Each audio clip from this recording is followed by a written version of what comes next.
الحمدللہ رب العالمین والصلاة والسلام علی رسول الکریم اما بعد فاعوذ باللہ من الشیطان الرجیم بسم اللہ الرحمن الرحیم یوم یبعثہم اللہ جمیعا فینبئہم بما عملوا احصاہ اللہ ونسوہ واللہ علی کل شیء شہید الم تر ان اللہ یعلم ما فی السماوات وما فی الارض ما يكون من نجوى ثلاثة إلا هو رابعهم ولا خمسة إلا هو سادسهم ولا أدنى من ذلك ولا أكثر إلا هو معهم أينما كانوا ثم ينبئهم بما عملوا يوم القيامة إن الله بكل شيء عليم صدق اللہ العظیم۔ واجب الاحترام سامعین، السلام علیکم ورحمۃ اللہ وبرکاتہ۔ سورہ المجادلہ کی ہم نے 2 آیات 6 اور 7 نمبر تلاوت کرنے کی سعادت حاصل کی ہے۔ ان آیات کا ترجمہ یوں ہے: یاد کرو جس روز اللہ تعالی ان سب کو زندہ کرے گا، پھر انہیں آگاہ کرے گا جو کچھ انہوں نے کیا تھا۔ اللہ تعالی نے ان کے اعمال کو گن رکھا ہے اور وہ بھلا چکے، اور اللہ تعالیٰ ہر چیز پر گواہ ہے۔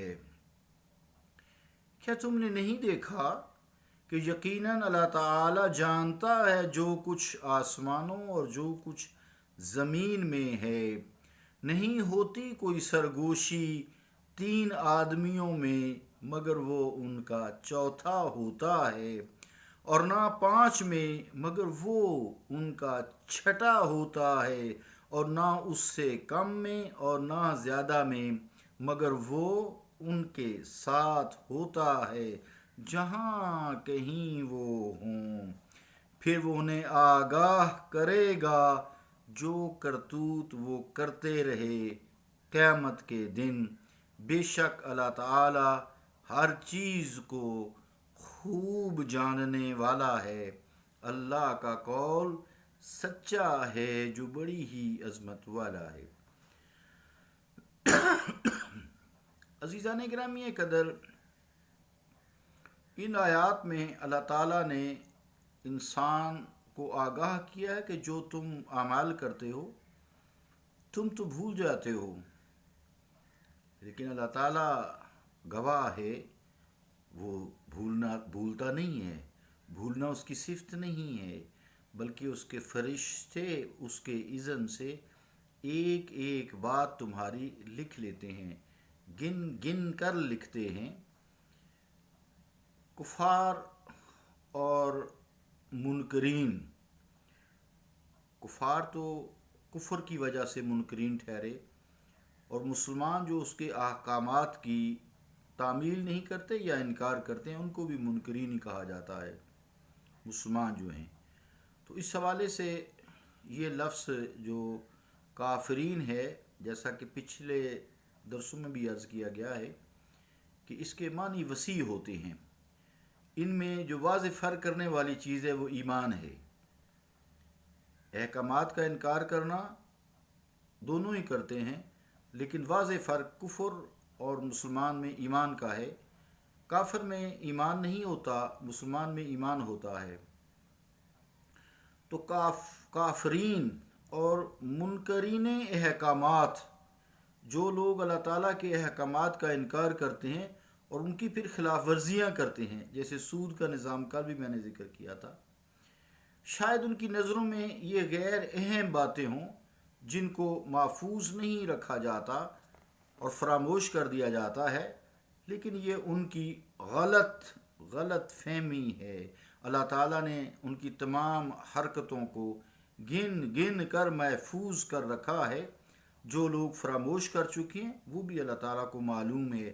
قیامت کے دن جب انہیں قبروں سے اٹھایا جائے گا تو ان کے ایک ایک کرتوت پر انہیں آگاہ کر دیا جائے گا۔ اللہ تعالیٰ خود اپنی ذات و صفات کے حوالے سے اس پر گواہ ہے۔ عزیزان گرامی قدر، آیت نمبر 7 میں منافقین کا تذکرہ کیا گیا ہے، اور منافقین کا ذکر کر کے مسلمانوں کو بھی سمجھایا گیا ہے جو مسلمانوں میں فتنہ ڈالتے ہیں اور ایک دوسرے سے خفیہ پلان کرتے ہیں اور لوگوں کو فرقہ واریت کے جھکڑ میں دھکیل دیتے ہیں سارے ہی مسلمان، لیکن سارے سے مراد جو ایمان لائے۔ کافر تو کافر ہو نا، منافق بھی کافر ہیں، اس طرح وضاحت کرنی پڑتی ہے نا، غلط فہمی تاکہ پیدا نہ ہو۔ تو مراد یہ کہ منافقین جو زبانی کلامی تو مسلمان ہیں لیکن دل سے پکے کافر ہیں، یہ کافروں سے بھی بدتر ہیں۔ تو منافقین جو تھے اس زمانے میں اسلام کی روزمرہ ترقی سے بڑے خوف زدہ رہتے تھے۔ ان میں اب یہ ہمت تو نہ رہی تھی کہ کھل کر اسلام کی مخالفت کریں اور مسلمانوں کو زج کریں، لیکن ان کے اندر جو باطنی خابص تھا وہ کسی نہ کسی طرح سے نکلتا رہتا تھا۔ وہ ہر وقت اسلام کے خلاف سازشیں کرتے، منصوبے بناتے رہتے تھے۔ جہاں کہیں 3-4 مل بیٹھتے تھے وہ اسلام کے خلاف سرگوشیاں کرتے رہتے، بڑی رازداری سے مسلمانوں کے خلاف پلان تیار کرتے تاکہ مسلمان پریشان ہوں۔ ان کی بڑھتی ہوئی طاقت کو وہ مفلوج کرنے کے پلان کرتے، کوشش کرتے، ان کی صفوں میں انتشار پیدا کرتے، فرقہ جیسے آج کل فرقہ واریت کو لوگ ہوا دیتے ہیں، اس طرح وہ مسلمانوں میں یہ فرقہ واریت کی ہوا ویسے دی ہوئی کافر ہی نہیں ہے اب بھی ہمیں، تو تاکہ کلمہ گو کو مسلمانوں کو جو ہے کہیں وہ بھی کافر ہے وہ بھی کافر ہے، بات وہ اور ہے، لیکن یہ بھی یہود و نصارہ کی ہوا دی ہوئی ہے ہمیں، بلکہ ہمیں ہوا بھری ہوئی ہے۔ اللہ رب العالمین ہمیں یہود و نصارہ سے بچائے۔ تو بڑی رازداری سے وہ مسلمانوں کو آپس میں خسر پھسر کر کے پریشان کرنے کے لیے پلان تیار کرتے اور یہ خیال کرتے کہ ان کی سرگوشیوں کو کسی کو خبر نہیں ہے، ان کی سازشوں پر کوئی آگاہ نہیں ہے۔ اللہ تعالیٰ نے ان کی اس غلط فہمی پر ان کو تنبیہ کی ہے اس آیت میں، اور فرما رہا ہے اللہ تعالیٰ کہ یہ تمہاری سراسر غلط فہمی ہے۔ جہاں تم اکیلے بھی ہوتے ہو نا دوسرا میں ساتھ ہوتا ہوں، جہاں تم 3 ہوتے ہو چوتھا میں ہوتا ہوں، جہاں تم 4 ہوتے ہو 5واں میں ہوتا ہوں، جہاں تم 6 ہوتے ہو 7واں میں ہوتا ہوں، جہاں کہیں بھی تم ہوتے ہو، خواہ اکیلے ہوتے ہو خواہ کتنے ہی بڑے مجمع میں ہوتے ہو، اللہ تعالیٰ تمہارے ساتھ ہوتا ہے، تمہاری ہر حرکت سے آگاہ ہے۔ تم کتنی ہی تعداد میں کیوں نہ ہو وہ اکیلا حاوی ہے اور تمہارے کرتوتوں پر آگاہ ہے، تمہیں دیکھ رہا ہے، تمہاری سرگوشیوں کو خوب سن رہا ہے، قیامت کے روز تمہاری ایک ایک شرارت پر تمہیں آگاہ کر دیا جائے گا۔ عزیزان گرامی قدر، اس آیت میں لفظ ما یکون من نجوا، نجوا کا جو لفظ ہے اس کا مطلب، نجوا کا تو مطلب ویسے اونچی جگہ ہوتی ہے جہاں ہر کسی کی رسائی نہیں ہو سکتی، کیونکہ راز بھی جو ہوتا ہے نا بہت اونچا ہوتا ہے، چونکہ اس تک بھی کسی راز تک بھی کسی کی رسائی نہیں ہوتی، یہ خفا ہوتا ہے یعنی چھپا ہوا ہوتا ہے، پوشیدہ ہوتا ہے، تو ظاہری بات ہے رسائی نہیں ہوتی، بے شک ایک دوسرے کے بہت قریب کر کے یہ راز ایک دوسرے کو ٹرانسفر کیا جاتا ہے، اس لیے اس کو سرگوشی کو بھی نجوا کہا گیا ہے۔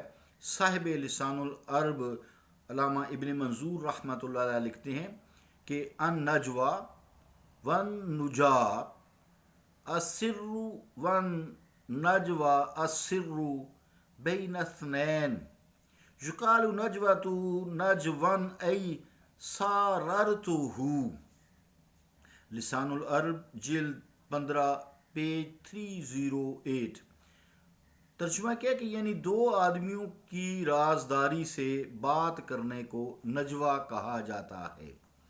تو عزیزان گرامی قدر، اللہ رب العالمین جب ہم کہیں اکٹھے بیٹھیں یا اکیلے ہوں، اللہ رب العالمین کی جو صفات ہیں وہی ہمارے ذہن میں ہوں، اور اس کا ذکر ہی ہماری زبانوں پہ ہو، قلب میں ہو۔ اللہ رب العالمین ہمیں ہر بری چیز، بری حرکت سے بچائے۔ اللہم انی اعوذ بک من سوء القضاء و درک الشقاء و شماتۃ الاعداء۔ صلی اللہ تعالی علی رسول خیر خلقہ محمد وعلی آلہ و اصحابہ اجمعین برحمتک یا ارحم الراحمین۔